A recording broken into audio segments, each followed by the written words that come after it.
Well, I'll tell you what's coming out of my unit. Welcome back to Podcast Hero.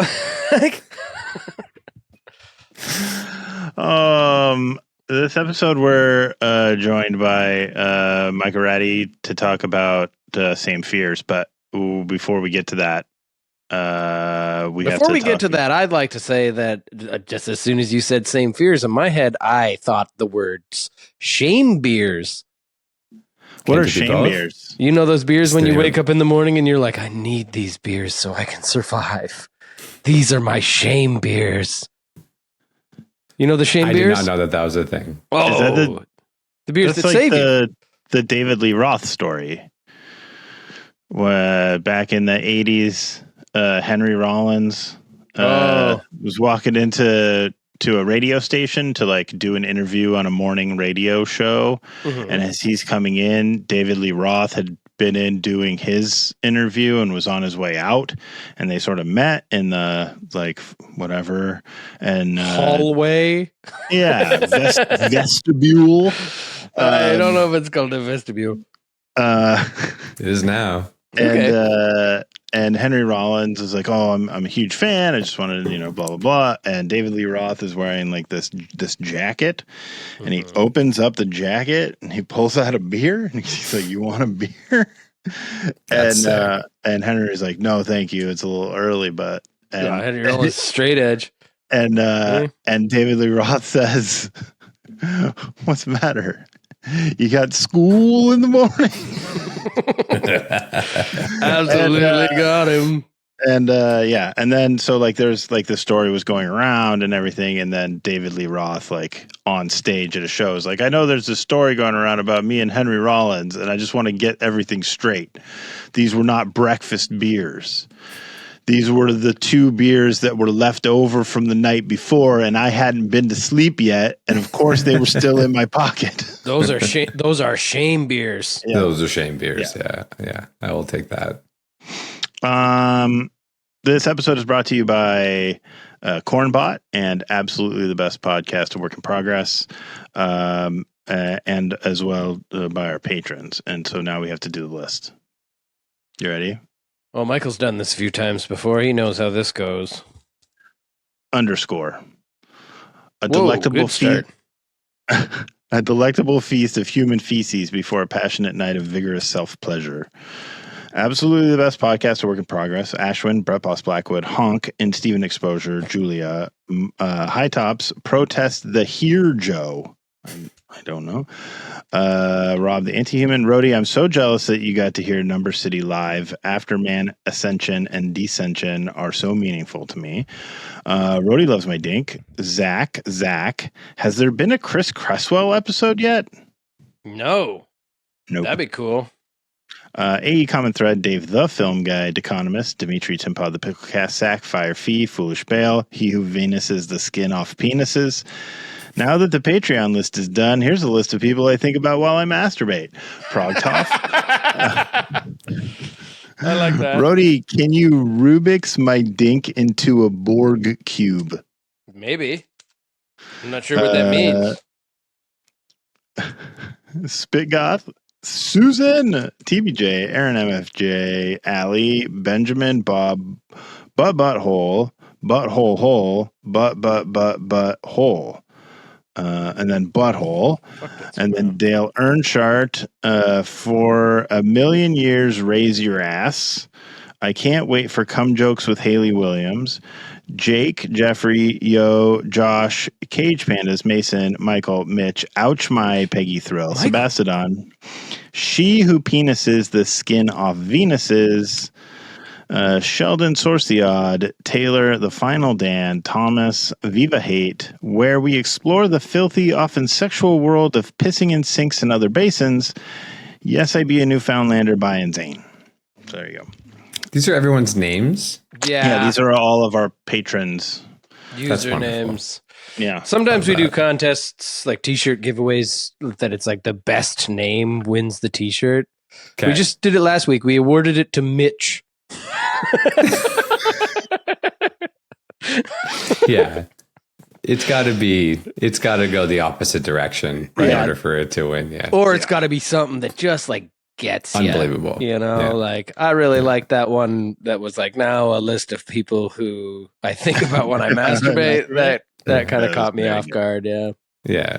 I liked it. I mean, historically, you guys are the naming lords, if you will. Adam Herr, probably the best. Oh, Adam Herr Probably was a the best good nickname. name. Yeah. Yeah. It's very, very, very clever. And then what was Moen Truke's band name? Oh, Luciferocious. Luciferocious. Yeah. Like those are two of the best named things I've ever heard in my life. That's true. Adam Herr needs a little Luciferocious explanation. is very funny. Yeah. Adam Herr does need a little explanation. We had a friend named Adam Hare, and there was a girl in high school that looked exactly like him. Like they even dressed the same. So we just called her Adam Herr. Not to her face, because that would be so cruel. That is very funny. It's a really good, simple, clever joke. Like that's all it is. There's nothing to it. It's not even like, it's not shocking or offensive. It's just Adam Herr. That's the girl version of you, man. That's it. Yep. Yeah, it's very funny. PTH and Mystery Weekend news. None, I don't believe. Actually, Michael might have Mystery Weekend news. None. I don't believe. Dan was like, "Did you do the drums for the new Mystery Weekend songs yet?" And I said, "No." But do you want to play a show with me? A completely different project. Same Fears said, news. Of course, yeah. And he was like, "Absolutely." And I was just like, "Cool, that's so sick. Thanks, man." New music. actually- Anybody? What, Rhodey? Well, What? that's what we were thinking last week. Fritzy asked me last week, he was like, who's playing in Same Fears? And I had spoken to you about it, but I couldn't remember whether or not Dan was in. But Dan's my in everything gut I do. instinct, that's what I said. Yeah. I was like, I don't think Yeah. that Michael's going to fucking start up something and go have some fun without Dan. That would be No, ludicrous. he doesn't even like this kind of music. He just goes, "I'm going to play a show with you." Like he's the best. And he's going to play it flawlessly. Actually, the 7-string song, I love this. He has 7-string songs. He doesn't have a 7-string, but he has 2 really sick baritones. And because there's 0 leads or anything, he is just playing on this like Fender Telly baritone, which is amazing. It's like That's the cool. exact thing that I want. Yeah, it's really cool. I was like, I now want one for no reason because I just got the 7-string baritones. Oh, I want a really baritone rad. guitar. They're so bad. cool. Yeah, I'll never use it, but they're really cool. Yeah. Just get a bass, guys. I have No. that. I have one. I have 2. You ever think? What? Oh, sorry, new music. You hear any new music? New music. Have you heard any new music lately? The new End It Me? came out. Have you guys heard the Oh, new I've not End It heard that. record? No. No, but I want to. Yeah. Is it good? It's really good. It's a lot of fun. It's aggressive. It's fucking political. It's in your face. It's fast. It's punky. It's like they do this thing at a bunch of points through it where they kind of go, oh, like it's like a group, oh, and it's just like it's not I'll even check like this out. super present in the mix, but it happens like a bunch of times throughout the record. And what I thought was really cool was the second single they put out. Like they kind of did what Drain did, where the second single was like weirdly pop punk for a band that like has punk sensibilities, but not really pop punk sensibilities. I think it's a cover of something. I've never heard it before. It rules because Akil, the singer of End It, is like a really good singer, but like doesn't really do it very often except for to like start shows. It sounds like a Misfits song, like original Danzig, like Misfits. But so there's 2 fucking songs out, maybe 3. One was called Pale Horse. It was like this fucking 1 minute fast little banger. And then they put out this like kind of weird, like horror punk singy song. And like, I'm sure a bunch of people were being like, oh, are they going to kind of do what Scowl did and have like a whole bunch of like shitty poppy songs on here? But no, it is the only song of its like. The rest of the record Sick. is just like blistering punk hardcore. It rules. I can't wait for my sweater to show up. That's sick. But yeah, that's new music for me. Michael, have you heard anything new that you like? Yeah.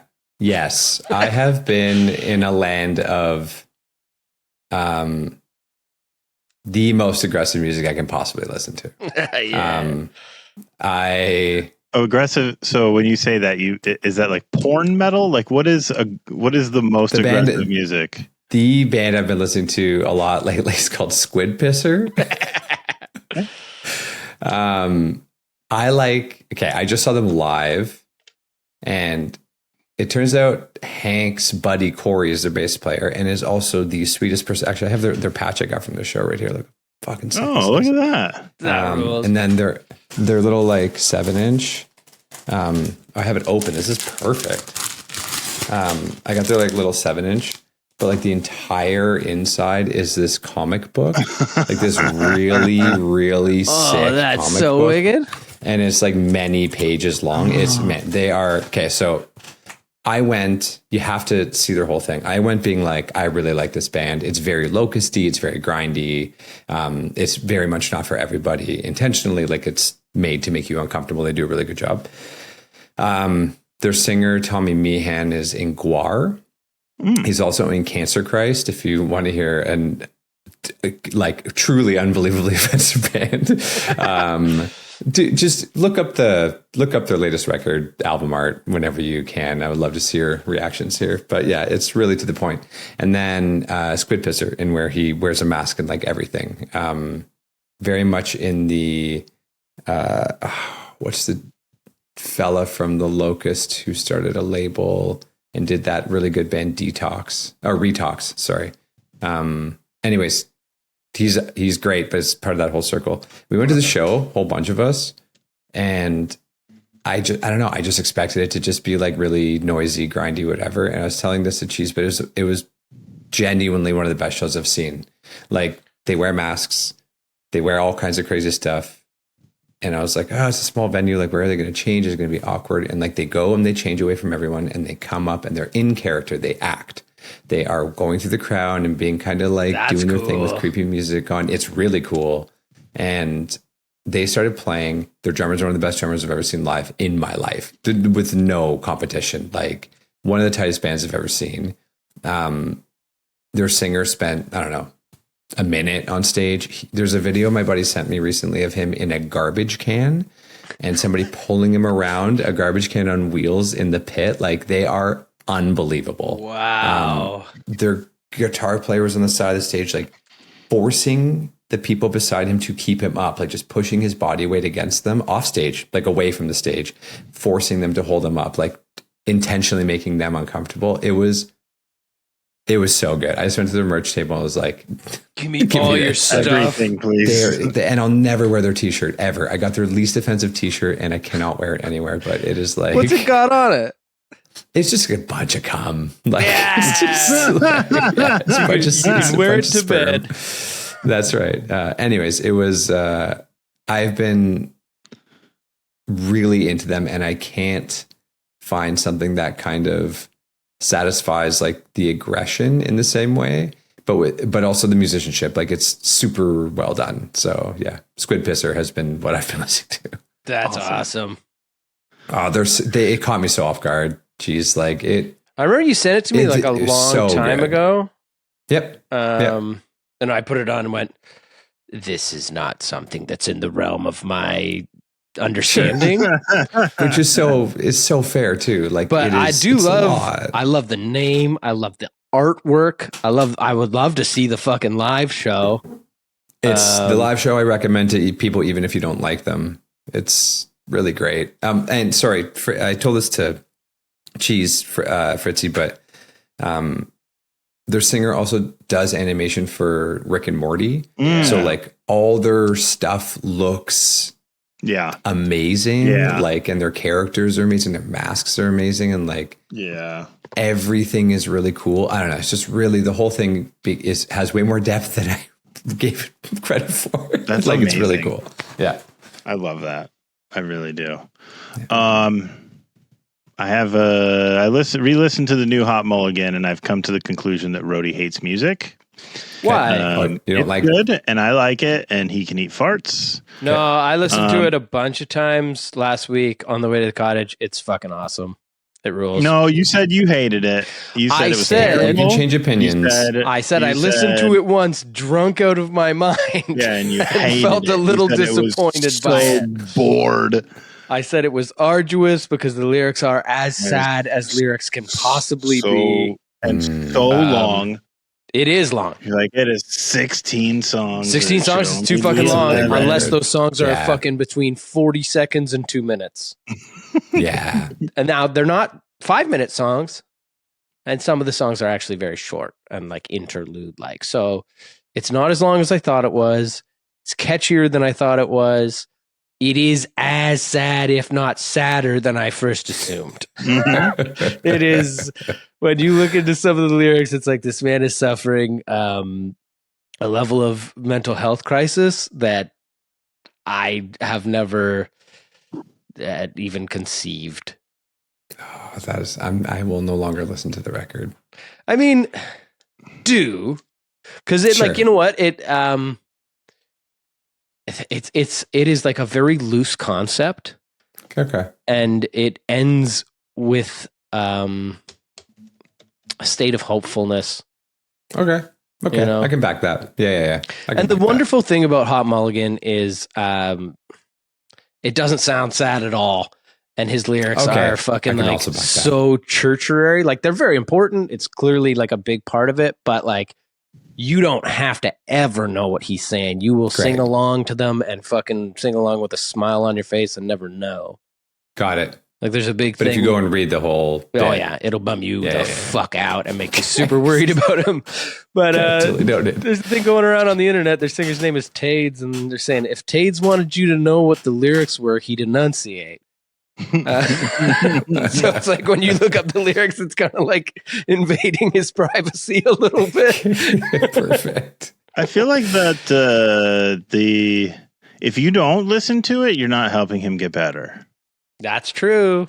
Wow. The guilt. Yeah, you got to listen also to Italian? It. Am I? No. I'm Yugoslavian. I'm from Catholic. Yugoslavia. Yeah. Sure. It's all the same. Also, Shai Hulud just released a 6-track like remaster of the first 6 demos that they did with Daniel, is that his name? Daniel Moyle, their original lead singer. Cool. Okay. And it's like all stuff that they wrote in like 95. Great. And it's fucking so good. It sounds so good. It's like scratches all those like 90s hardcore itches. So that's out there now too. Yeah, I haven't thought about that out too. I haven't thought about Shai Hulud in a long time. I saw them live the day after my sister's wedding, and they just celebrated their 18th wedding anniversary. So it's been a minute. Yeah, Shai Hulud's been around for a very long time.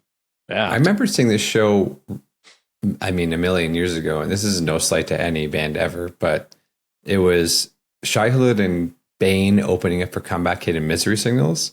And I find that really interesting. I think that might have been the fucking. That might have been the show. I saw it at Durham. It was definitely Ms. Sigs because they came and they stayed at my parents' house afterwards. But it was 18 years ago. Yeah. If that's the one that was. That tracks. I feel like I'd remember if Bane was there though. I just remember being like, it was interesting that like Bane and Shai Hulud came before Misery Signals and Comeback Kid were obviously very influenced by both of those bands. Mm-hmm. And so I found it funny that they were the opening bands, but like, that's the way it always goes. It's like, it's not a bad thing. It's just a growth thing is really all it is. Yeah. So yeah. Now, Michael, I do have to say, I'm sorry. You probably noticed I've been doing a Rubik's Cube the whole time.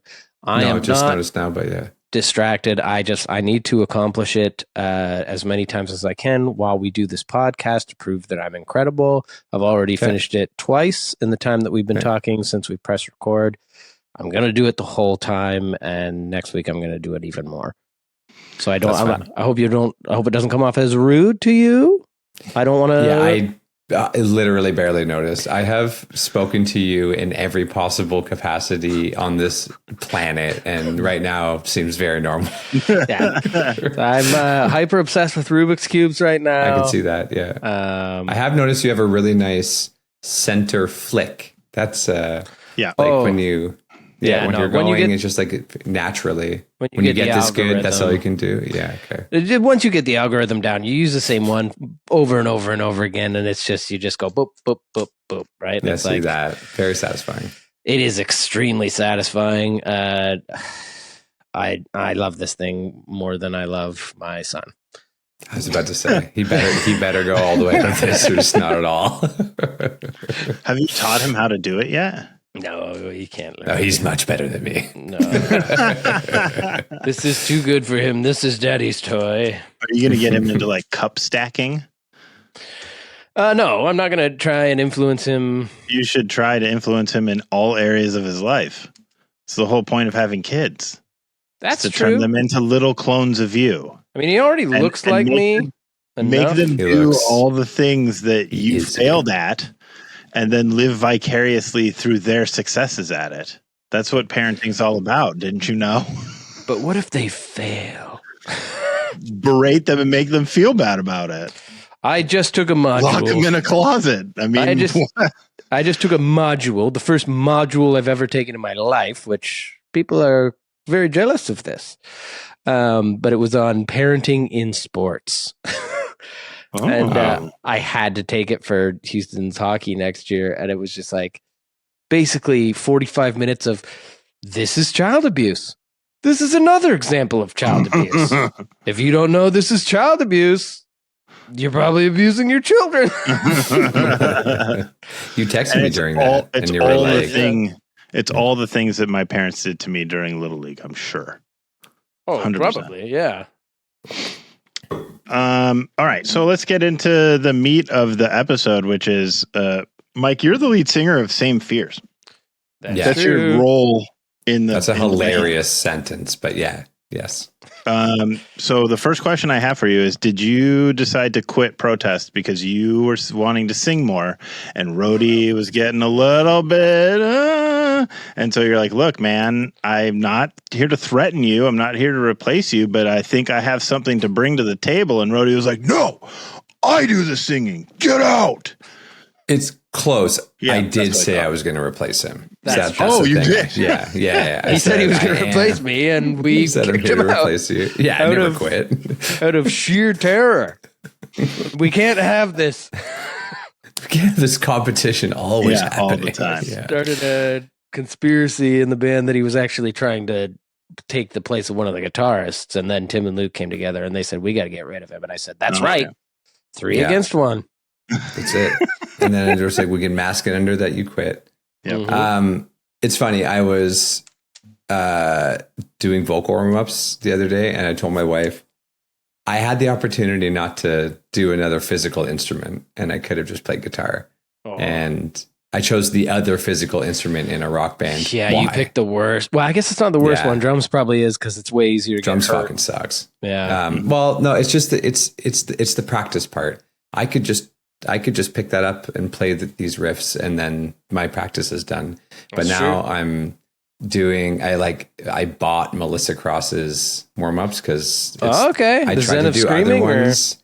Yeah, I tried to do other ones, and we did them all the time in Take Out the Plague, and because like all of us did vocals essentially, and it is. I tried to do some on YouTube. I tried to find some other ones. I tried to find those ones to borrow, and couldn't, and so I just went to her site and bought it.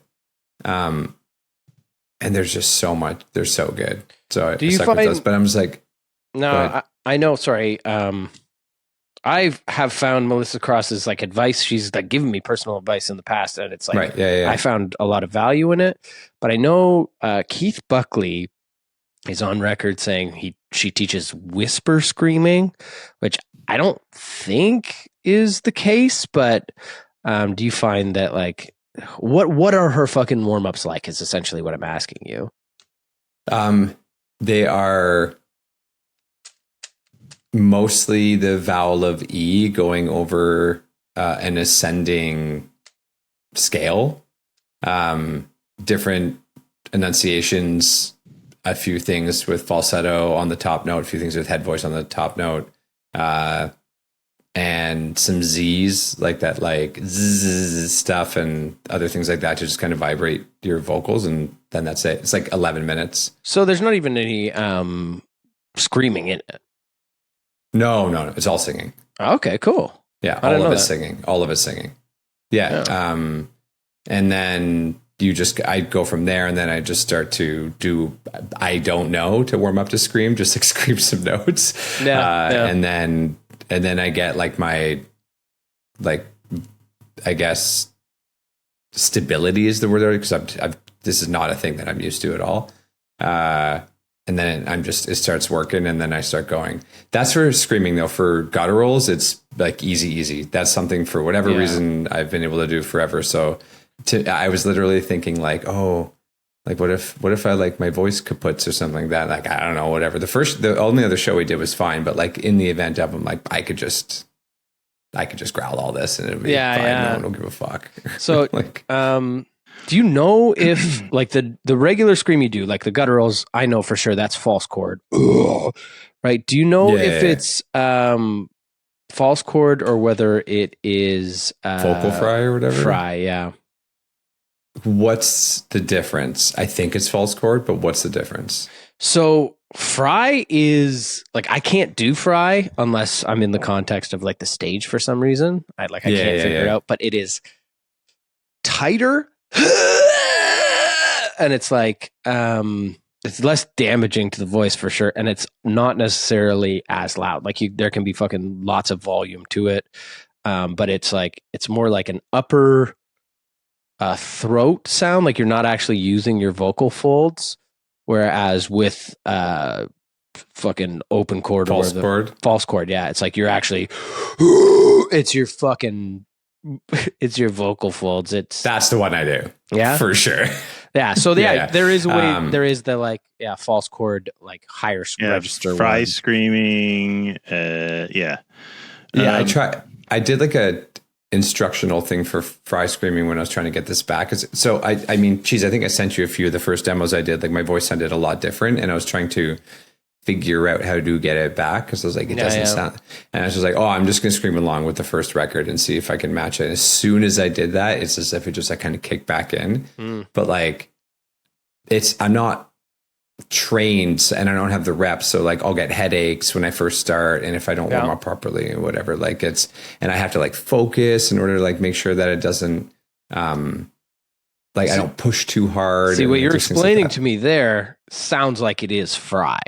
And like, I don't know that fucking much about it, but like the fact that you have to like lock into it, you know, like all of a sudden it just like kind of fucking, you hit this like threshold, and all of a sudden you know where it is in the like feeling in your. That's that. So what you're telling me now. Yeah. Like, and then like a lot of times people think like fry is like not screaming or whisper screaming or whatever the fuck it is. And it's not at all. It's just like, it comes from like a different part of your fucking anatomy, and it's it's way less damaging for your voice. Like you can, it's my voice never hurts after ever. Like it feels fine. But I need to find that. I literally said to HK how Moinkle got his fry back, because I was like trying to figure out like where this landed, and then it started feeling good. I was like, oh, there it is. Whereas with the guttural stuff, I can do it anytime. Yeah. No problem. It's right there. Like my voice naturally will just like fall to it. But I am pushing air. Like it is a George Fisher, like Cannibal Corpse style. Big out. You know what I mean? Whereas the fry and it's very loud. The fry takes almost no air, right? Like it's like. Exactly. I can do it. Like my mouth can be open like this much, and it'll come out sounding like good the way I want it to. Yeah. That's sick. But I have to work to get it, to find it, because I'm not doing it often. But now I run it every day, and it's obviously practice makes perfect, whatever. Like it's the more I do it, the easier it gets and all that sort of stuff. That's sick. That's interesting as fuck. I think that's awesome that you've found a fry. Like, I think that's like, people naturally fucking find it. Like Cage can fucking fry scream. Crazy. Right. That's and it's crazy. Like, I literally can't do it unless I'm fucking on a stage for 20 days in a row. And at some point I'll fucking find it. I don't know. I don't know what it is, but it's cool. Crazy. Yeah. I know so little about anything that I'm doing when it comes to vocals. This came out of I asked Andrew from Comeback Kid when I first did this, so like 2018 or whatever. I was like, do you want to do vocals for this? I also asked Chris Cresswell. Oh yeah. And Chris was stoked, and then just timing, and I was like, I'm gonna end up doing it, whatever. But Andrew was stoked, but he, especially at the time, he was doing Sights and Sounds. Sights and Sounds, yeah. So good. And he was just like, I really like this. I sent him like demos. I like the songs, but I just like don't want to do another heavy band. I was like, yeah, no, of course, I get it. And that first Saint Fear stuff it may as well be Comeback Kid with a little bit more palm muting. Like it's just I love Comeback Kid. So and then ended up just being like, well, I was driving around one day and I'm like, I'll just try. And then I was like, oh, I can get behind that. And then just tried to do it. I'm happy I did. It's just oh, so you had written it and not recorded any vocals. Yeah, I wrote all the music. Oh, okay. So that's all I've ever done. Is just I'll write and record musically everything. Well, you know this about me, but it's I'll just record a million things for no reason, send them to a few friends, have a laugh, and then never do anything with it. Yeah. Because that's just as satisfying to me, just to have like fun with it. It's true. If not more fun, to be honest. But like, and I was like, ooh, I want vocals on this. And I think outside of figuring out that I could do it, the other thing that I ended up really liking was writing lyrics. And I was like, I like this part a lot. And so I'm just going to try because like, who cares? I don't release it or it sounds What's like the worst shit. case And my friends scenario? tell me it sounds like shit. And I'm like, I don't care. I'm having fun. Like there's no downside to this. So I ended up trying it. And then I don't know, my buddies liked it. And then we're like, let's play a show. And it was super duper fun. And other people enjoyed it, whatever. So, and then all the money went to charity. So it was great. It was Right. Yeah. That's awesome. Yeah, I said this to Rody the other day, but I feel like for the first time in years, I'm like, I feel like the burning passion of music again. Like I think about it all the time. I want to write like 1,000 songs. I have a million half ideas. Like I haven't felt like this in a long time. It feels when really you say years, you're going back like 2017, 2018, right? Yeah. I would say probably since the last Same Fears record would be it. I did a single, but that was more for It was like a specific one-off cause. thing. Yeah. It was a very specific cause, and it was like, you know, something that I was very fueled by at the time. Much like all the lyrical content of this record, which is all very political and religious, but like like the actual just like writing part, I think it didn't intend this time around to have this be more Saint Fears. Dan and I were actually talking about doing like a Massive Attack style band where we were going to write like a bunch of cool like synth stuff and guitar stuff and drum stuff. And what's Massive Attack? I don't know. Massive Attack rules. Yeah, Massive Attack's really, really good. It's like a electronic-ish British band, if I'm not mistaken. They've been around forever. I thought they were Canadian. Really? No. Let me see. Yeah. Anyways, they're great. But Not if they're British, they're not. fair. They're only great if right. they're Canadian. You're right. What was that? British, yeah. Yeah, really good. Anyways, and we were talking about that, and then I was like, I mean, this is my wife's encouragement, which is great, where I was doing like a code project. Like I had started a company, same for Jesus Christ, where it was like a really fun thing to do, and then got really, really, really, really hard to do alone. And then I stopped that, and I was like, I'm going to do another project like this. Mm-hmm. And my wife was like, what about maybe not do coding 7 days a week and working like crazy and like just, you know, try music again type thing, like just like the gentlest push. Yeah. Mhm. And I was like, no, that's actually probably a good idea to not just always work. And so I was like really happy to do it. And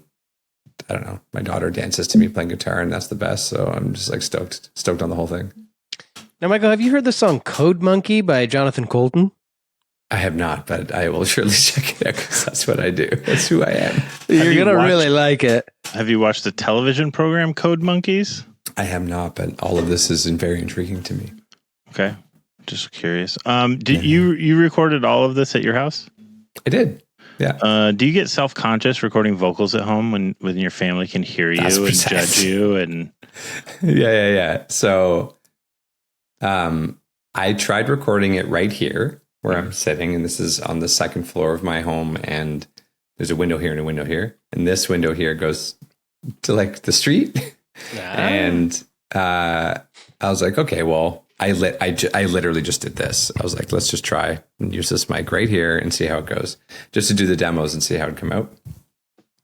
And we have like a group chat with our direct neighbors, and they were just like, awesome screaming. And I was like, this is too loud. Oh, fuck. I was like, this is too loud. Got it. And then I was like, Sarah, can you go outside and see how loud this is? She was like, yes. And she went outside. She was like, oh, it's so loud. I was like, got it. Dude, that's so funny because it's like, I know like your neighbors are your friends and it's like, they're definitely being supportive, but that is embarrassing. That is fucking horrifying. Like this, like if they can't hear the music. They don't know the context. You're just being like, fuck you, God. Yeah. And like, not even if they knew the context, that's the thing. Like, if I could sing like you, Cheese, it's a much different recording. It's like, not that different. If somebody texts me and like I can hear you while I'm doing that, going, well, then I'm never doing it again. Yeah. No, I back it. I was just like, oh shit, okay, maybe not. And so I went downstairs and it was quieter. And I think I sent Rodius my setup while recording. And it was just a one mic stand with this mic on it, no shield, nothing, like against the wall. And then my laptop on like this little desk. And it's all like and I just recorded myself and did it. And I was like, this works. And then I sent it to sick. Dean, who mixed it. And I was like, I was like, is this okay? Because I didn't use anything fancy at all. It is the most bare bones thing. And he also said, while doing this, it was like the best. He mixed Mystery Weekend. He mixed the other Same Fierce record. He did drums for Palimpsest with us. Does like Parkway Drive's fucking entire discography. Yeah, he does everything to do with Parkway Drive at this point. But we grew up together. This is our 23rd year of just making music together, which is crazy. So he did all the Plague stuff, and not all of it, but the first couple records. And anyways, it was super fun, but he was like, I kind of love when I get more raw stems because I have to do more things to make it sound great. Right. So he like kind of takes these projects like this and takes it as like, okay, cool, I want to work with this. And so he's like sending me this test mix back. And I was just like, Jesus Christ, you're good at this. He's so good. Yeah. So it's fun. Dean fucking rules, man. He's the best. Yeah. I remember there was a day on Warped Tour, Fully Down were on it, and George's Dean is the brother of the guitarist George from the Fully Down, and Fully Down are Ottawa guys as well. Dan from Mystery Weekend. But there was this day where like everybody was aglow, and they were like, Dean's coming. And I was just like, who the fuck is Dean? And they're just like, oh, he's George's older brother and he's the best. And I'm like, this isn't fucking like grade school. Like, shut up about your older brother. Just being like, you guys are fucking losers. And then Dean showed up and like, I was like, hi, nice to meet you, whatever. Spent a little time with him and was like, oh shit, Dean's the best. And then got to know him pretty well while we were doing Mystery Weekend, and was just like, no, I fucking love Dean. He is the greatest, nicest guy, coolest dude, chill as fuck. And if Dean's coming to town, I'm gonna be the new heralder, like the Fully Down, where it's just going, Dean's coming, Dean's coming. He gives me the same.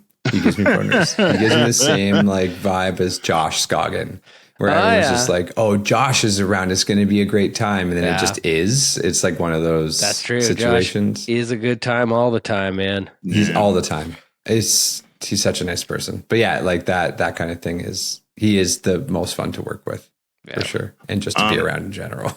I was surprised that this wasn't just a faithful recreation of songs from The Big Chair by Tears for Fears. Why isn't I guess it you didn't that? listen to it. Why isn't it that though?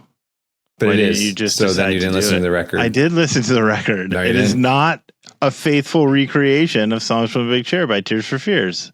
But it is. I did not hear. Which means you didn't listen to it. Yeah, Fritzy's not a very good person. Which Yeah, no. which Rory, did you instruments listen did to you it? which instruments did you Religiously. play? Yeah. So Tears for Fears for everyone. What was that, Fritz? Which instruments did you play on this record? All of them. No. Not what types of instruments. What actual instruments did you play on this record? Oh, so and I actually lied. I didn't play all of them because I programmed the drums. But drum programming.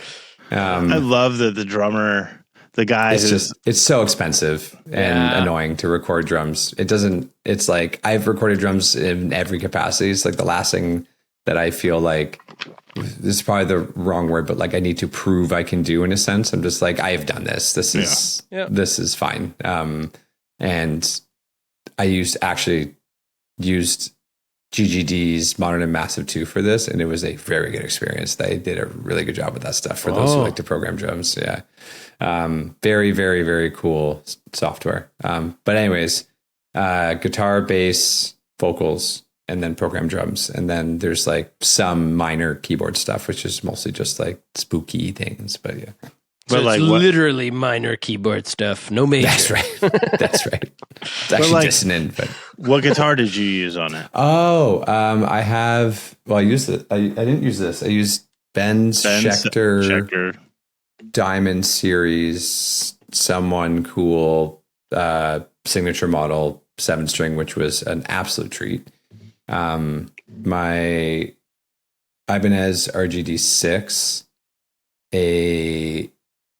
it's like a Fender 5-string that Dan lent me, a Fender 4-string that I have because I didn't have a 5-string to like. I recorded. So the demos I sent to Rody when I was showing him the stuff originally, all the bass is just a pitch shifted guitar. Our buddy Des was just like, just pitch shift your guitar all the way down, and that's your bass for the demos. I was like, that's very smart. Wow. Yeah, and it sounds great. I put it through Parallax, and it sounds fucking ripping. Parallax rules, dude. It's so good. It's so good. Yeah. All the neural stuff, and which is what I used for all of this. Beyonce did as well. No shit. Beyonce's latest record, according to HK, is all Pliny, like the neural DSP, like Pliny's fucking. No. That's what they say. They being HK. Yeah, I need to know more about that. That's really cool. Good for them. I mean, it is amazing software. Good for Beyonce. Good for Beyonce. Finally, good for Pliny. Yeah. No, Beyonce. Yeah, Beyonce. Good for you, Beyonce. And then saving all that money on tracking in big studios. And then I use this SM7B to do vocals, and that is it. Sorry, SSL2 as my interface into my laptop with the USB-C cable. It is the simplest. I maybe recorded, I don't know, 6 tracks per song, maybe 7, and like it is nothing. It is really nothing. Yeah, that's it is wicked though. It's the best. Mm-hmm. Yeah. It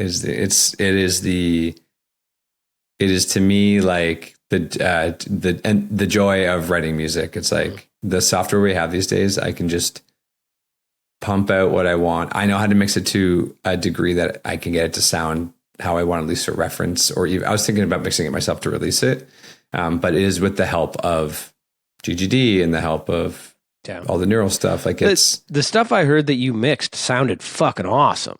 Thank you. Yeah. HK was trying to get me to release it. But then when you take it to Dean, it just like kicks it up to this other level that is fucking, well, just perfectly professional. Yeah. Like that's why I was like the whole test mix thing. I was just like, maybe I can do this myself. But then I was worried about being like, I'll just go in a spiral and mix this forever because it'll never be X enough or never be Y enough. Right.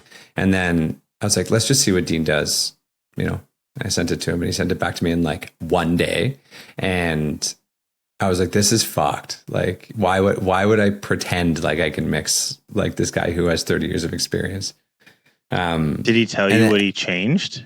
He just just in the EQ. I just dropped it 500 hertz. Took the, 4K 3 dBs. Down. Yeah, exactly. He does all this cool shit. I remember like when we were younger, he was doing this stuff, which was really cool. Maybe it was during Mystery Weekend. Maybe it was for flag stuff, but I'm sure other people do this too. But it was the first time I've ever seen anyone do this, where he runs all this automation, and one of them is like anytime bass and kick share frequency, it drops the bass out, so it's replaced with the kick, so the kick is clearer and doesn't get canceled out by the bass, like stuff like that, where you're just like, yo, that is audio engineering. Actually, during the palimpsest drum sessions, like, you know, when you just forget that your friends are insanely talented or whatever. And so Des and Dean are in Jukasa with Jeter, and they're just like tuning the room. I've never understood what that is. I see it happen every day that we're on tour. I don't know what the fuck it means. So tuning the room, I've seen that.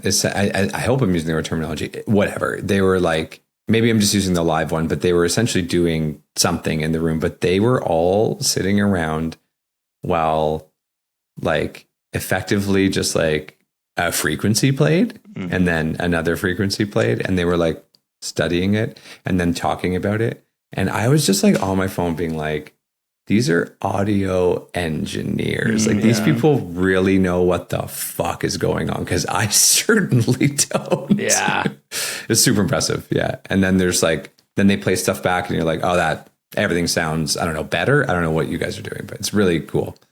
That's the funniest shit. Like, there's a thing while I was recording the new stuff. I have a booth right here, and it has a window. You're going to tell, and I love this. Yeah. And we were recording, and we did the exact same thing you did with Dean. Like, Malen and I are relatively inexperienced. Like, we have a breadth of experience, but not like that.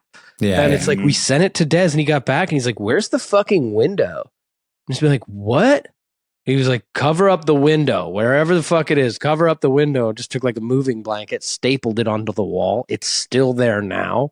And I paid a bunch of money to have a window put in a closet, and it fucked me.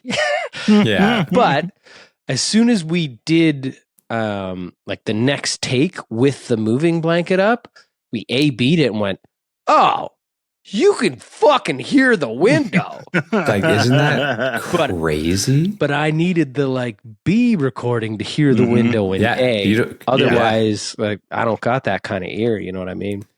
And that's, I think that's really it. Is that's like, you don't know until you know. And I certainly don't know to begin with. Like, I'm sure I would love to hear my stems that I recorded put up against me going in your booth.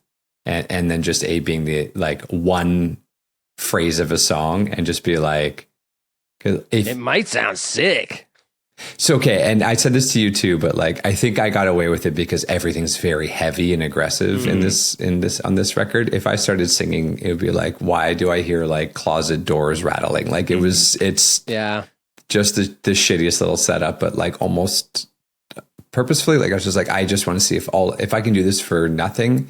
Because with this project, what I really want to do is write and release music quite often. And so if I can come up with, a couple songs and then crack it all out and send it to Dean. Dean mixed this in 1.5 weeks, like, and it was mastered like perfectly. Unreal. And so I'm just like, if I have this loop of creativity that feels really, really good, and I can just put stuff up whenever.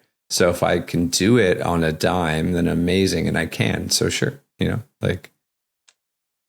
I always wonder, like, as you're learning to mix, right? Everybody says like, okay, grab like a reference track, right? Something that exists that's finished that you could, put in and then reference, like, okay. Yeah. Whatever. I'm always interested to find out, like, people who are mixing for a living, like, do they have what are their reference tracks that they I can tell you the ones I sent for this. Yeah. I sent he's been baptized in piss. Piss squitter. Fucking piss squitter. Yeah. Imagine it's just like I only sent Piss bands. Vaporize Your Neighbor by Squid Pisser to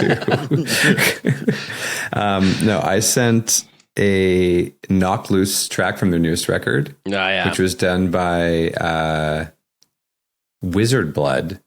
Yeah, I know. He also did like Nickelback and shit, and he did a bunch of other. He's like really getting into a lot of heavy stuff. But that record is heavy as fuck, dude. It's crazy. It's awesome. I love that it kind of like recontextualizes the like shitty Lars snare, like that, like ping, ping. Like when we heard it on Saint Anger, everyone was like, "That sucks." But when you hear it on Suffocate, you go, "Oh fuck, that's heavy." That record is unbelievable. That band is unbelievable. Yeah. But the latest Rivers of Nihil, I think that's how you pronounce it, their album. I've never said that name out loud. I've seen it a billion times. I've never heard them. I've never said the name out loud. Really that's the first time I've ever actually heard anyone pronounce it. I feel like I've just been seeing it's wrong. On Reddit. I'm sure it's wrong. It's right to me. Hey, and me. That's why I said it. You know. So I've heard it different. Yeah. How? And? Well, because he's heard it Rivers of Neil. I'm a Star Wars dork. Okay. And I've been listening to like the newest audiobooks that are like the Golden Age of the Republic. So like cool. 1,000 years before the main Star Wars stuff. And the big villain is the Nihil. Well, maybe it's that then. Yeah. I just am guessing. Like it could be. I might be missing an entire letter. Well, I'm just saying. That's the way I read it in my head because I've heard. So you haven't heard anyone pronounce it. That's just the way you pronounce it in your head. So that is as equally correct or as equally incorrect. Oh yes, as whatever Michael assumed. Yes, I'll take 1,000%. I'll take that. It's one or the other, though, boys. It's one or the other. It's probably both. They probably said Rivers of Nile. They probably just said it's any way you want. Yeah, I'm sure they don't care. But their new record's really good, mixed really well. And then the latest, Whitechapel, because it's also mixed really well, which I actually think may also be Wizard Blood. Can't remember. But 3 records that are really, really well mixed. But it's funny, I said to Dean, I was like, you don't need to... Okay, so if I'm not mistaken, Cheese, you're getting new songs via sampling, right? Yes. Okay, so this is why I love Dean. Like, this is like the extra TLC... just of like the kind of person he is. So we did this all over WhatsApp, just chatting back and forth, and then Samply, you can like leave comments at certain timestamps, so it's handy that way for revisions. But every time I would play anything in Samply, it was so much louder than what I was listening to, like so much louder. So I was just like, Dean, can we like roll back a few dBs on the master because this seems crazy? And he was like, oh, weird. He's like, oh, no. First he goes, that's actually great to hear because everyone always asks me to mix it really, really loud and sends it back to me. I'm like, this is still really, really loud. And then so I would go and listen to reference and come back, whatever, blah, blah, blah. And he goes, let me guess, you're listening on Spotify. I was like, yeah. He's like, it's compressed to hell. I was like, right, that's a good point. And then so I was like, fine with this. I was like, I trust the guy. He's got every monitor humanly possible, like both visual and, you know, every scientific way of going through this. Like he's a like absolute nerd. And then I was like, listen back to it again. And I was like, it's really basic when I played it in my car, like the most basic ass fucking note you can possibly get, like pretty late in the game. And he was like, probably would have been good to go over this earlier, but like, he goes, I'm actually finding this lacking in bass. I'm like, this has to be because of sampling. And so what he did in like 20 minutes was take my reference and take one of the songs from the record and just splice them back and forth and upload it to Samply. Yeah.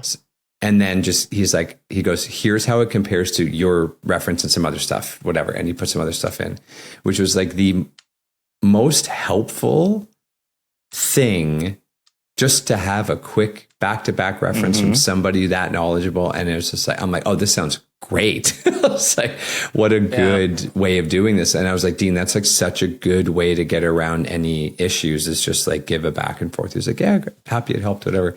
I was like, that is great. So yeah, he little things like that really go a long way. Yeah, totally. Can I say that this is just another strike against Spotify? This is tantamount to just another strike against Spotify. Yeah. If they weren't taking the money that they were earning off us and spending them on fucking like military weapons and all sorts of garbage like that. I've been debating not releasing this on Spotify, and I don't know what to do about that. Yeah. I mean, I know. What do you do? I know. Like until someone like Taylor fucking Swift says, I'm not going to release my music on via Spotify, nothing that we do really fucking matters. That Daniel Elk will continue to rob us for the benefit of the destruction of the fucking earth. Yeah. There's nothing you can do until someone of that magnitude, like a Taylor Swift, a Beyonce.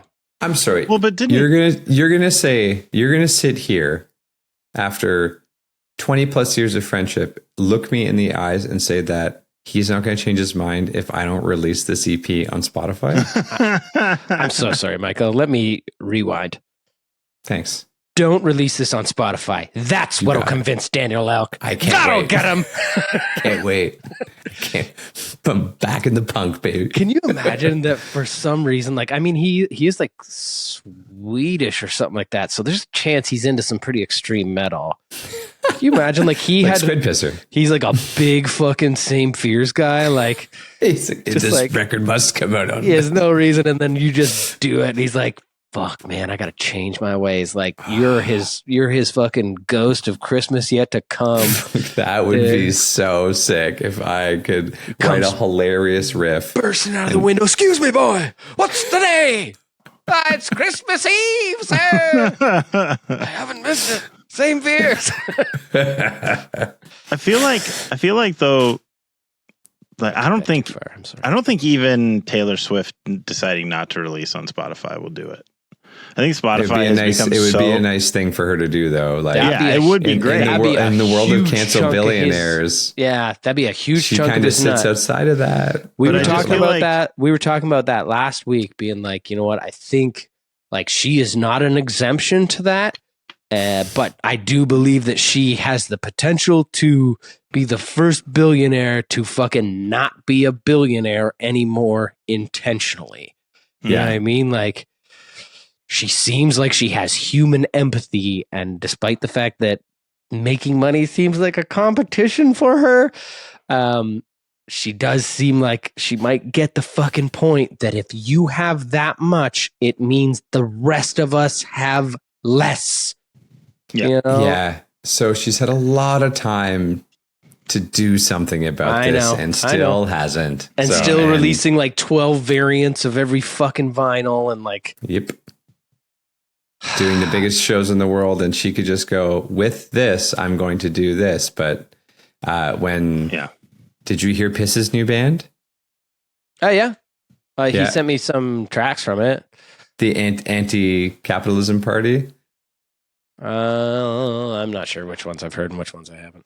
Okay, anyways, one of them is called Kill Every Billionaire. Oh, yeah, I heard that one. That one. And I was listening to it being like, one, respect, and then two, she does fall in this category. Like, of course, it's like you, but it's just, anyway, whatever. I don't care to talk about this, but that's the point. Yeah. I love Taylor Swift's music. I fucking hate her. That's where I'm at, I think. Yeah. No, I get it. I totally get it. But it's just an interesting exemption due to whatever. Anyways, yeah. Yeah. No, the reason I said I think even if she didn't, that Spotify would still, like Jay-Z and Tidal, like nobody has Tidal. Do you guys subscribe to Tidal? No, but I know a few people who do. But like, no, I mean, but I feel like it might be like it's some significant artist who just doesn't need the money, but like has a fucking spine. Just did that. It might start a fucking thing. where Maybe- Plural though, Maybe right? Taylor yeah, should Taylor take Swift does it, and that then money. fucking Beyonce does it, and then Post Maybe Malone does it. Taylor And should all take these, that money and start something that's like, hey, I'm going to start a thing that's an equitable distribution of funds for artists, blah, blah, blah, blah, blah, and compete with Spotify. I feel like, Clearly has the money to do it. but then you like when you break it down to like all that stuff, it's like, yeah, she should do that. She should also take down fucking Live Nation. She should like there's all these like insidious parasitic elements to the fucking music industry that are like disastrous for us, like as music makers, as music lovers. And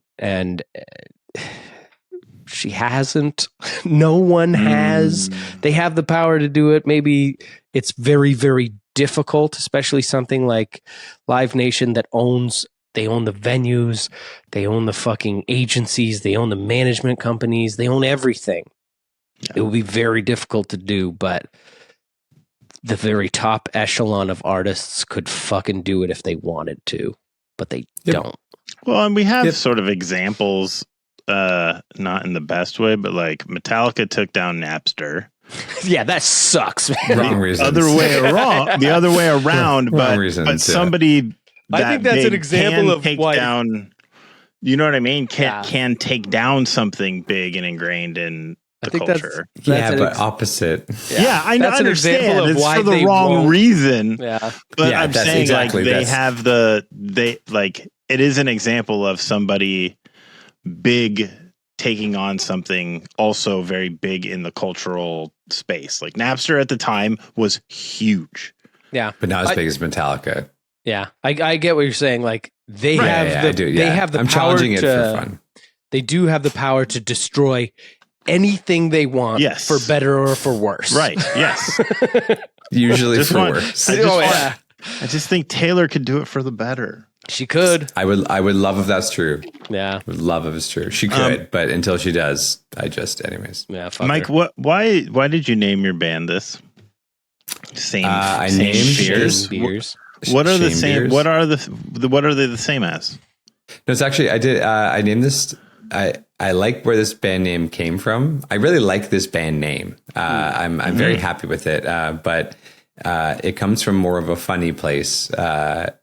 We were on tour, and I was going to name this band, I think something like Glitch Tongue or something. It's why I named their first record Glitching. But anyways, I forget what it was. But anyways, and we had a tour manager named Bobby at the time. I remember and Bobby. Do you not know this story, Cheese? No. Okay, yeah. So we were at, it was like one of the last Danforth shows, maybe the last Danforth show.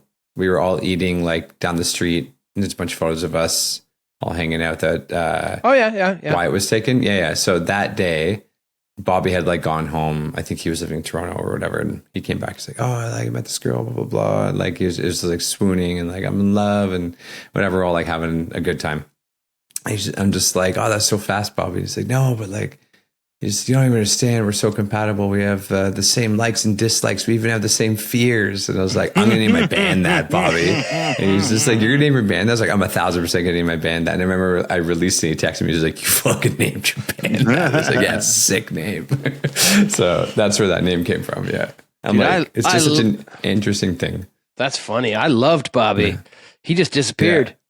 He's gone. He was at the Toronto show. A couple. The one that I came to. The history one? Yeah. I saw him. He was like in the green room.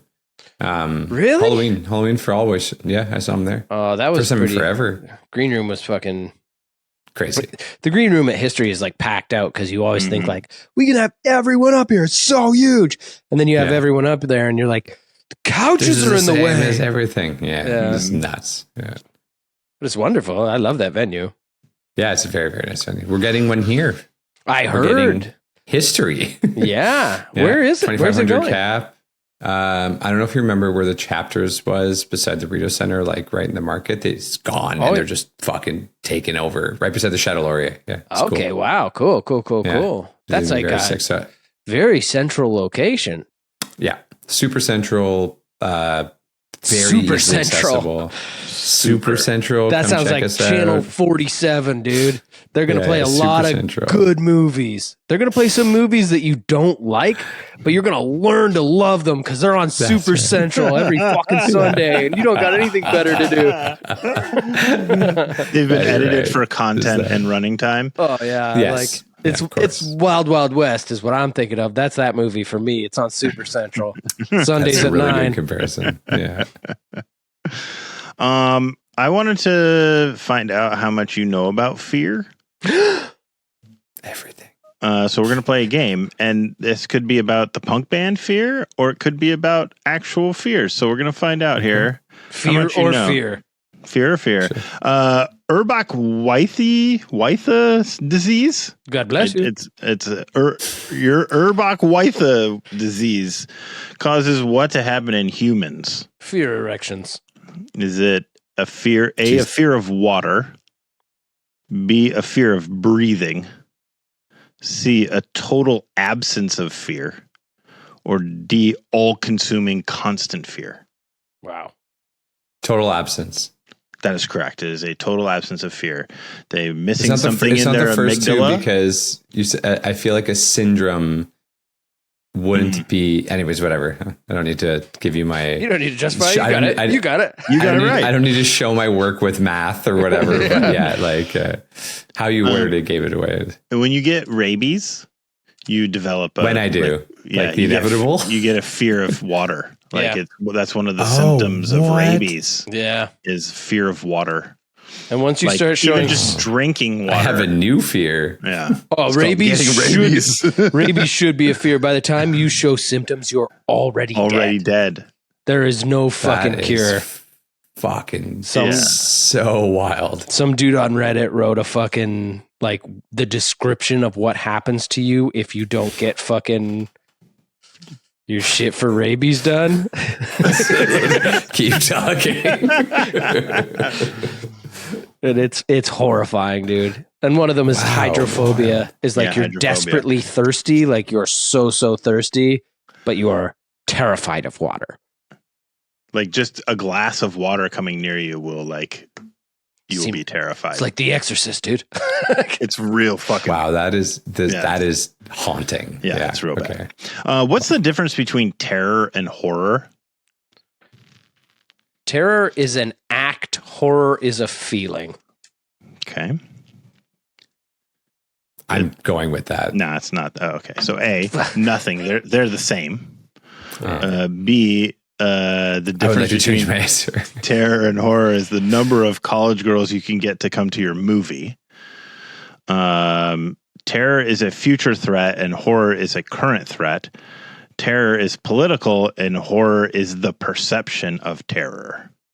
Is this some sort of chat GPT generated answer? Nope. No, What's that second point you made? the number of college girls you can get to come to your movie. I don't understand. If it's a horror genre or a terror genre of film, college girls love horror movies. Is They that all true? do. Yes. Is that real? I guess some college girls would, as a portion of the I never went to population. post secondary. Yeah, no, me neither. Uh, Took a couple of Udemy courses 3/4 of the way through, though. I've done All right, a so million we've- of those. we've eliminated B. So they're the same thing. There is no difference. C, terror is a future threat and horror is a current threat. Or D, terror is political and horror is just the perception of terror. Future and or B, I think you said, or Yeah. C.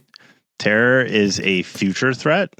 Horror is a current threat. So horror is a thing that is happening now. Terror is a threat that is in the future. Oh, it's a threat So of Rhodey's- something that could happen. Yep. Rhodey, your answer was insinuating that, no? Mine was an act and a sensation, right? So Sure. Right. Okay.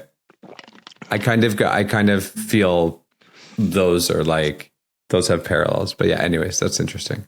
Which one of these is one of the shared universal fears? There is a group of like 5 that are like the core shared universal fears, and all other fears stem off of one of these 5 fears. I'm going to name 4 fears, and you have to tell me whether it's one of the core fears. I'm getting scared right now. You're in horror. Yeah. Wait. Yeah. In horror right now. Current horror. A, death. Yeah, obviously. B, public speaking. Yep. C, snakes. Or D, sitting on your balls. So it's which one isn't? Which one is one of the core fears? I'm going to go with public speaking. Yeah. It's got to be death, though, doesn't it? I know. I just feel like it's not the obvious answer. I'm so scared of death. I would go with D, sitting on your balls. It is death. Okay. The core fears are like death, Taxes, dismemberment, or like disfigurement. Okay. I am much more scared of that than death. Me Oh, sure. that would be worse. Loss of autonomy is one of them. I think I'm afraid of that one over all of them so far. I think I just Please continue the nightmare. Yeah. I don't know. I don't have the other ones off the top of my head, but anyway, yeah. So choking. Wow, all loss other of autonomy. Fucking, I don't like you, Fritzy. No, yeah. Jesus, I wish you never said those words in succession. Yeah, that sucks. Big dicks. Yeah. Okay. And the last question is, let me get back to it. Which one of these people was an actual member of the punk band Fear? Are you guys familiar with the band Fear? I know the band. I won't know the person, but I'll try. No. All right. Is it you got which one of these people was actually in the band Fear? Lee Ving, Durf Scratch, Okay. Flea, or Spit Sticks? See, that's tricky because Flea's a real guy. The other names are Scratch. Yeah. I gotta say Lee Ving. It's Flea. Fuck. It's Flea. Say something! It's all of them. Those were the members no, of is Fear. it They're actually? all members of Fear. Fear has had like 40 members over, the 50 years they've been around or whatever. But the one constant guy in Fear is Lee Ving. The one constant guy in Fear. The one guy in constant He's fear. in constant fear. He has the opposite of Urbach-Weitha disease. Yeah. Crazy. Leaving is such a good name. Right? Yeah, that's great. Also, Fear is such a good band name. Like, just Truly. period. It's fantastic. When you get in early into a like a genre or a scene, like when you're one of the first punk bands or years of the Earth's existence, right? Yeah. You get like first pick at like really great band names, and so you could like, oh yeah, Fear, like death, like bands that like very simple but fucking awesome band names. Very lucky. Rhodey, I made you a gift.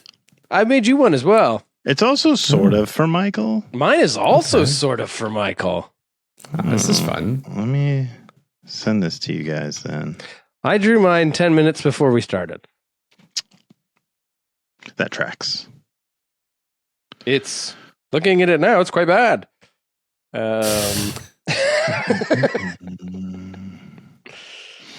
You see, I gotta export this as a JPEG, of course. Perfect. You haven't even exported it yet. I'll send it to Michael. And then I'll send it to Fritzy.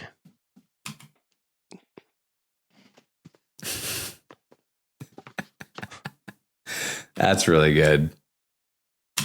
Now, I decided that you guys had started a different band. Cool. I like that. Called Mystery Bellend. Yeah, perfect. Which, in British, it means penis. Yes. Wait, am I playing drums? You're the drummer. Yeah, you are. Oh, Yeah. God. These I'm songs are playing going to be bass. very, very you simple. are the bassist. My friend. Very simple. Do you like 4/4 time? Because that's all you're getting from me. So much. But also slow, like I 100 couldn't be BPM. happier. There you go. Great. Yeah. Now, Fritzy, I'm looking at what you've done, Mhm. and it's fantastic. It's very good. But why does Tim look like he's? Why is the picture of PTH in Mhm. such low quality? Blame Instagram, dude. these I don't have pictures- access to all the originals of this shit. I gotta. Yes, you do. How? You go onto Instagram in your browser. Yeah. And you be inspect code it. stuff. And you can get the original upload. Right? Seriously? Maybe not original upload, but like the higher quality one. The right? reason why Tim looks so weird is because I started as a screenshot off of Instagram, and like if you post multiple pictures on Instagram, it has a little arrow over button on the side, and it was covering Tim's face. So I cut that out and then took a different picture of Tim's head and put it on there so that Tim wasn't I love some it. weird headless It's dude. great. It's truly great. Yeah. Both of them are great. No, I don't know if you I know like where Rhodey crying in the Tom back. goes That's my favorite. on a kit, though, Cheese, Yeah, it which is goes on the interesting. no, other I side know of the- where I know where it goes. It's closer to the drummer than the bass Also, drum. no cymbals. No, yeah. cymbals. I did Don't think need 'em. that it's funny. You're playing a fucking. You got a snare, kick, and a tom tom, as they call it. Mhm. And I've got mallets. Your tom tom is too far to reach. Those are spoons, Fritzy. Come on. You're supposed to be in our band. Because your snare is full of oatmeal. Yeah. I mean, I think we haven't shown anybody this. We're just talking about it. No, these are our secrets. I was gonna actually draw myself in there and color it if I had time, but I didn't. I ran out. There we go. This is high It's quality beautiful. podcasting. That's I it. mean, I'm gonna edit them in after. You know what I mean? In post, You're gonna I'll edit put 'em in? So, a min. Edit them in. A min. Edit them in. There we go. Wow, that is sick. That actually, from here, when it's like all pixelated, it looks good. Fantastic. I just, Mike, you look real good fronting a band. That's Hey, true. thanks. Well, You do we'll find look out. really We'll find good. out on Friday when we do that show. So that's Friday. But I- Where is it again? What venue? Overflow. Where you guys Overflow Brewery, played. Mhm. Yeah, where I kicked that hole in a wall. I wasn't there. I have not seen you play at Overflow. It's a brewery, yeah? Yeah. You played. You were there. in the band This at the probably time, were happened. you? Not for Overflow. HK. It was HK's first tour. My dog passed away that night, so I couldn't come. Yeah. Oh, right. Bad memories. The Leafs Yes, yes, lost yes. game one. Also, the Leafs lost game one. Yeah. They got scored on really bad, and I stood up and I kicked a hole in the wall out of a moment of uncharacteristic rage. Yes. you would never. And then I approached the not the manager, the promoter, who you're familiar with, but I won't name by name because I said, listen, I kicked a hole in the wall. And he was like, oh, just like move the fridge over in front of it. And I was like, no. Yeah. I was like, this crew at Overflow have been so nice to us. I need to go find the owner and tell him I kicked a hole in the wall and offer to pay for it. And so I did, and I found him, and he did not give a fuck at all. Respect. Yeah. He was just like, yeah, man, fucking sucks the Leafs lost. You're You like want my a new beer? best friend. And I was just Yeah. like, can I give you like fucking $20 or something? Like, it's not a Yeah. huge hole. And he was just like, nah, man, shut the fuck up. Let's have a beer. Yeah. Sick. That's great. He should have just had you sign it and then leave it forever. Yeah. Like, Jesus, just glory Rhodey hole. was here, Yeah. Yeah. right next to the hole, and just leave it forever. Dude, the glory hole is so like low to the ground. It's like, I'd have to be in the splits to use it. That's right. Yeah. Oh my god. Yeah. We will. That is where we're playing. Ben is playing guitar, which is Oh, nice. amazing. Yeah. Well, have a look in the back room for if you got your a hole. If the door is on your left and your back is against the wall, the hole will be just where your fingers go. Perfect. I will look for that. Michael, do you wear a rubber ring? I don't. No. Oh, that's metal. An obsidian. It's not that crazy stuff that can never break. Yeah, because that's terrifying. You need it to break in case your finger swells.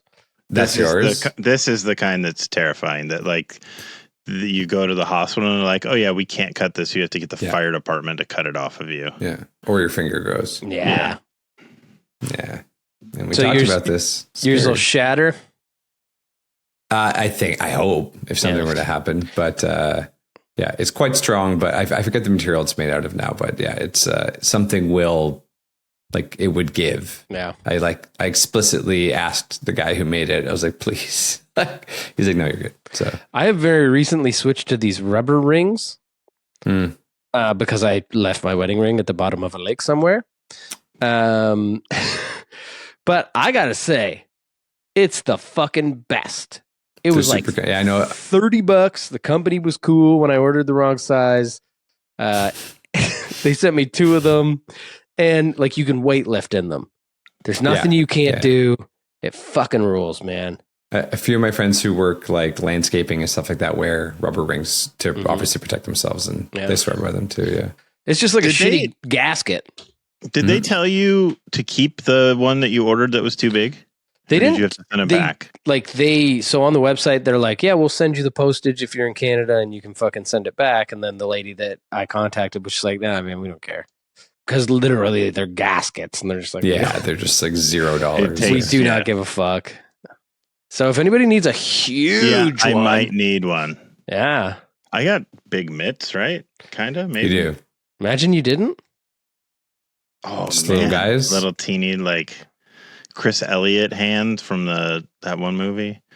Scary movie, I think. Oh, yeah. Right. Strong hand. Yeah. Yeah. I think that's all.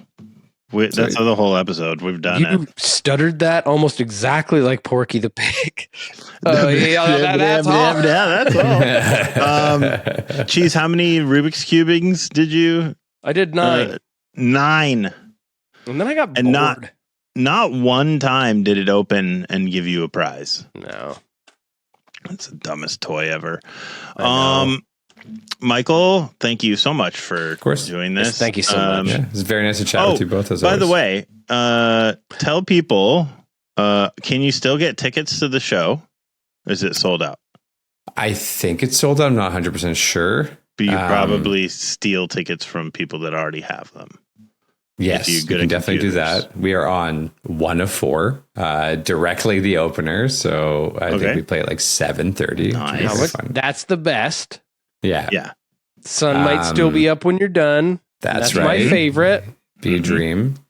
It's on the 12th, right? It's on the September 12th. 12th. Yeah. In Ottawa.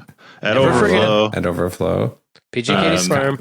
If you can't get tickets, just hang out outside and wait for the show to be over. And Michael will put you on the guest list. And pretend that you were inside and say how great it was. That's right. You just lie. Yeah. And I will release a song, I don't know, Monday. I think I'm going to try and get something up because HK finished the artwork today, so I can put it all up. Oh, H is doing the art? It's crazy. I'll send it to you. It's fucking, it is perfectly, he has like been essentially going back and forth with me on songs since I started demoing. Like it's so much fun to do. Yeah. But yeah, he really gave a shit about doing the art, and it really shows. So I'll fire it over to you. It's funny because Fritzy and I both have the album and have listened to it ad nauseum. We haven't been pumping enough of the fact that it's not out yet, and that people should be excited that it's coming out. When can you get it? Yeah, I just did this today. I uploaded stuff to TuneCore just before we got on. I picked it for the Halloween week, which is 27th or 20. Yeah, I think it shows the 27th, and it's just kind of somewhat arbitrary, but it was like, oh, that's good. I can release 2 songs. So I hope to do one before the show, one after the show at some point. The record's called Rot the Fruit. And yeah, the 27th, I'll put it out. And HK did really fucking cool artwork. Which if you're listening to this, you guys seriously like listen to it as soon as it drops. It is so fucking good. It is fucking good. Yeah, I really appreciate it. I'm super proud of it. I do really appreciate that. I just sent you both the art. Oh, yay. And yeah, it's something that I'm super pumped on. Wow. Yeah, it's fucking crazy. I think I told you this, but you should be very, very proud of this. Thanks, Chris. It's that really, means a lot. really, really good. Thanks, man. I genuinely really appreciate that. It's it's super fun. This project is very, very fun. So I'm gonna do more. But yeah, it rips. Thanks, dude. Yeah. And in the meantime, I'll just continue to release music and see what happens with it. But hell yeah. Yeah, not tour, but definitely like play some you shows should around definitely here. Tour. Just some 905 stuff, man. Back. Just get back So into I would the touring life. I would do Toronto. I was talking to my wife about this. I think I would go as far as London West and as far as Quebec City East, and that's it. Okay. Just like all I'm shows. saying is the dungeon is open again. I would play there for sure. Yeah, it's called the 222 now. It fucking rips. I would definitely do a little weekend thing. Yeah. Come but by also, Oshawa. Two people in the band tour regularly.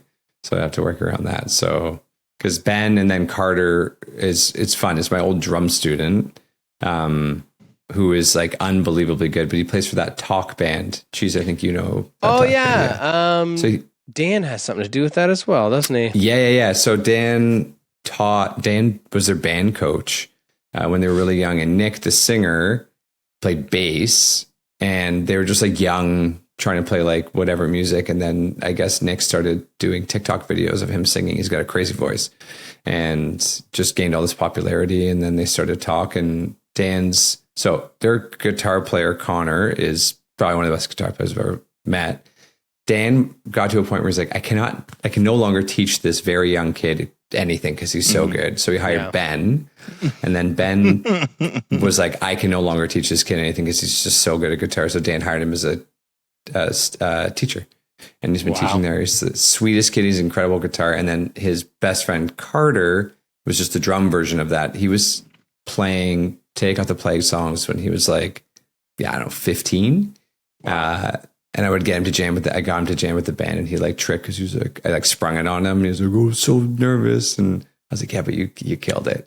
And he just got so good and just kept playing. And now they play like really basic rock music, but they can go crazy. And they do a flawless cover of Through the Fire and Flames by Dragon Force live. Wow.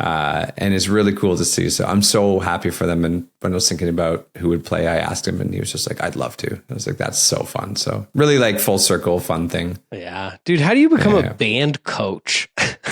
It's just, he was teaching all these different kids individually, and they wanted to be in a band, and it was they wanted to rock. Like, yeah. And he was just like, what do we do? Well, boys, we rock. Yeah. And he's like, I will teach you how to rock. And he certainly did, because now they toured with like Shania Twain and shit. Yeah, now they out rock him, dude. That's right. Yeah. So it'll be fun for that reason as well. But shows will be really, if opportunities come up, opening for friends bands, it's definitely like not a thing to make money. Like all proceeds go to charities. Like it's really just like a passion thing, but it's really fun. So fuck, I can't wait to talk to you next year, and you're just like, yeah, we're just like in the van parked out front of like the Flying J, just grabbing some snacks right now. We're on our way to the venue. I was talking to a friend of mine. I was talking to a friend of mine, and he's like, so yeah, did you get merch made? I was like, yeah, this is my buddy. Obviously HK did like that sick punk writing and did a t-shirt, because it's like, okay, we got this Comeback Kids show. I messaged the guys, I'm like, can we play a show in 3 weeks? And they were like, sure. Ben's like, I'll get to tabbing. So they just like learned everything really fast. Wow. Bless their hearts. And then I was like, H, we got this show. Can you just like, do you have the PSDs for glitching? So I'll just pull the logo. He's like, I'll do your new logo. I was like, I love you.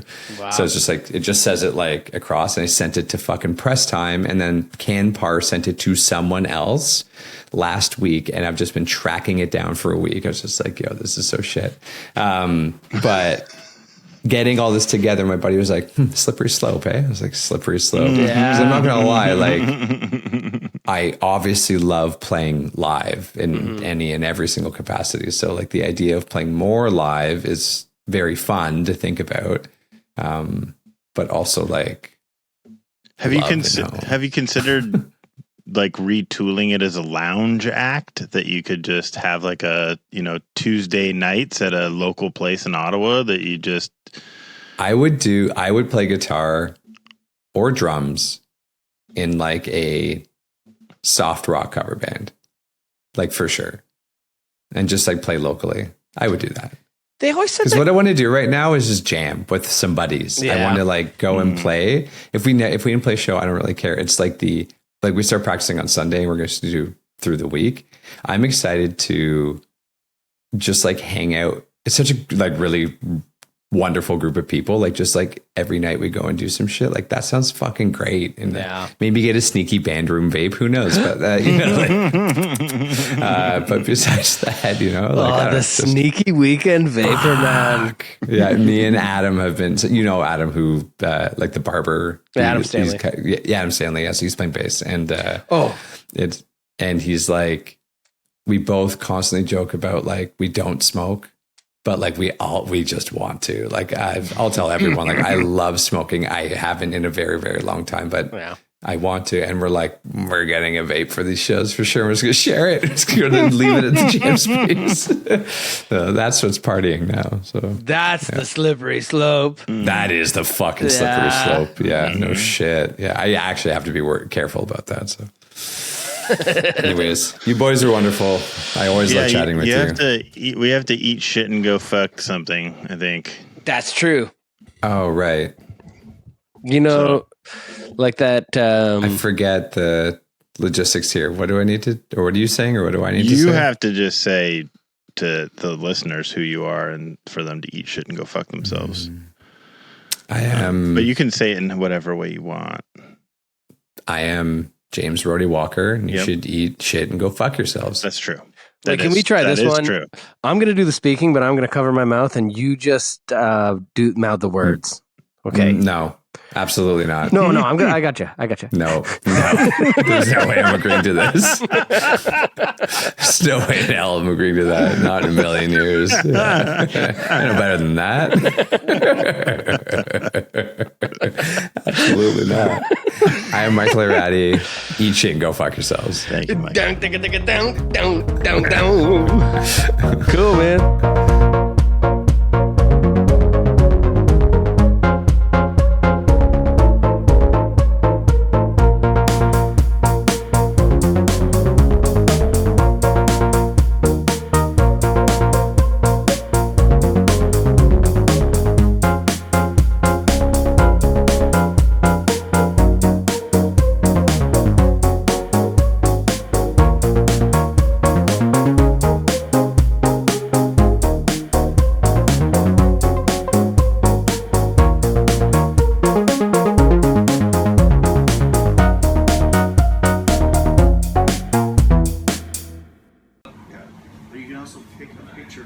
Is he C?